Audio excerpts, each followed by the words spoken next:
Hey you guys, look at this. Heaven on earth. It's Vancouver in the summer. Well, not summer yet, but it's getting there. It's pretty darn nice out today. Holy. And warm.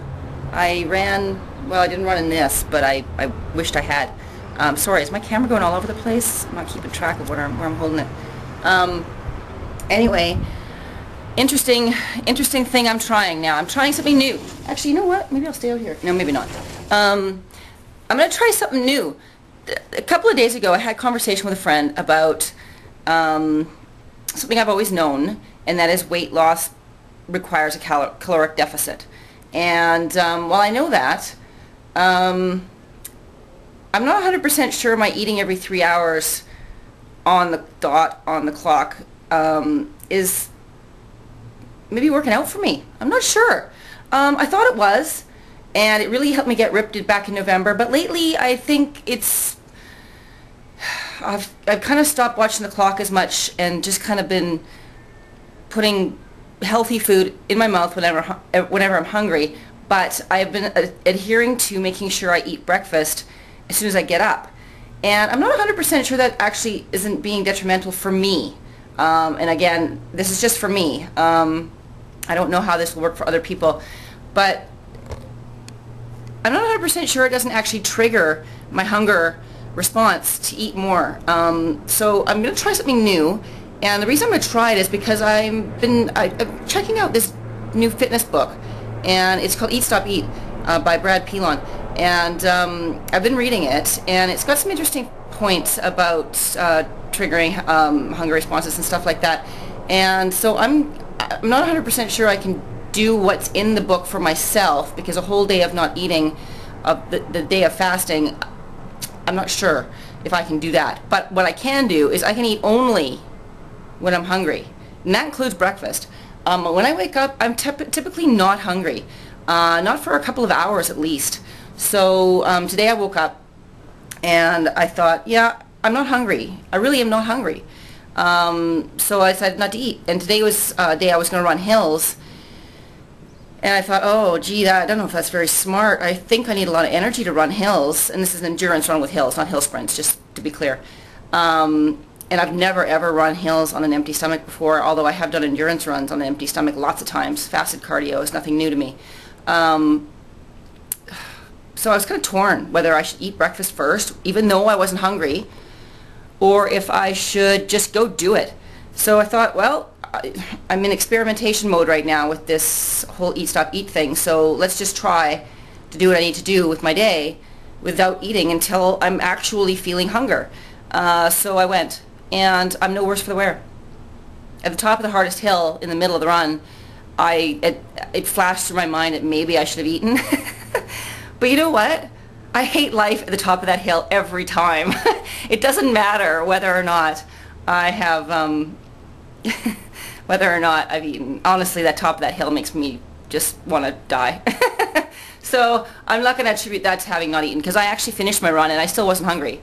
I had a huge drink of water out of the fountain, and that basically did all I needed for it to do. I just felt fine. I still haven't eaten as of the recording of this, although I am getting pretty hungry now. I've drinking a lot of drunk. I've had a lot of water because I was really pretty thirsty at the end of it. But so anyway, my point is, for the next little while, I actually do want to strip off a little bit of fat that I have been carrying since Christmas. It's pretty much just been life and not being willing to really just get really serious about watching my calories. So I'm going to do this now. I'm going to try this for myself. I'm going to adopt a couple of the theories in Eat, Stop, Eat, and I'm going to see how they work for me. Again, I don't think I can do the whole day's worth of fasting, and I do know about myself that I can't fall asleep at night when I'm hungry. So a whole day of not eating probably won't work for me, but I'm probably going to try half a day here or 3/4 of a day. We'll see. We'll see how it goes. But at the very, very least, I'm going to try not eating until I'm hungry once I wake up. Why put calories in your body? This is my new thinking. Why put calories in your body if your body's not asking for them? So I'm going to try this. And again, this is just me experimenting. This is what people like me do. we like to experiment with different things and see how our body reacts to them. So I'm going to do that, and I'll keep you guys in the loop as to how that goes. And I actually am going to put a link to Brad's book as well. It'll be below here for sure. If I can get my act together well enough to go find an image as well, I'll put it on the sidebar as well. If you guys want to check it out for yourselves, because I know it's a pretty popular program. I know a lot of people have tried it and had some great success on it.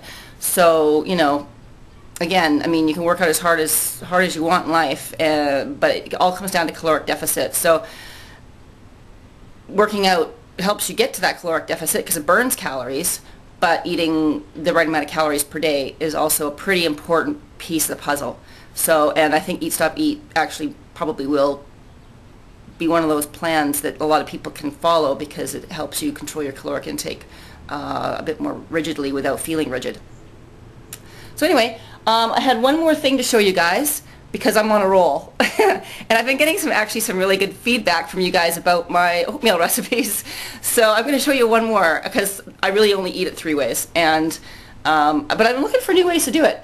But these are my 3 favorite ways. You've seen 2 of them now. One's with the eggs and the other one's with the peanut butter. And so now I'm going to show you my other one. And so let's go into the room with the good lighting, shall we? Oh, I hate this room for lighting. Anyway, so I've just finished cooking the oatmeal, and the honey has now melted into it. So I have to stir it up, and I'll do that as soon as I put the camera down. But the ingredients are oatmeal, again, 1/3 of a cup, with water. Well, I use boiled water because I like to cook this faster than putting it on the stove. So I use boiled water, gets it cooking faster. And then melt the honey in after you've cooked it. We've talked about this, how the enzymes, you can kill the enzymes if you cook honey. Don't cook honey. Put honey in as an ingredient after the fact.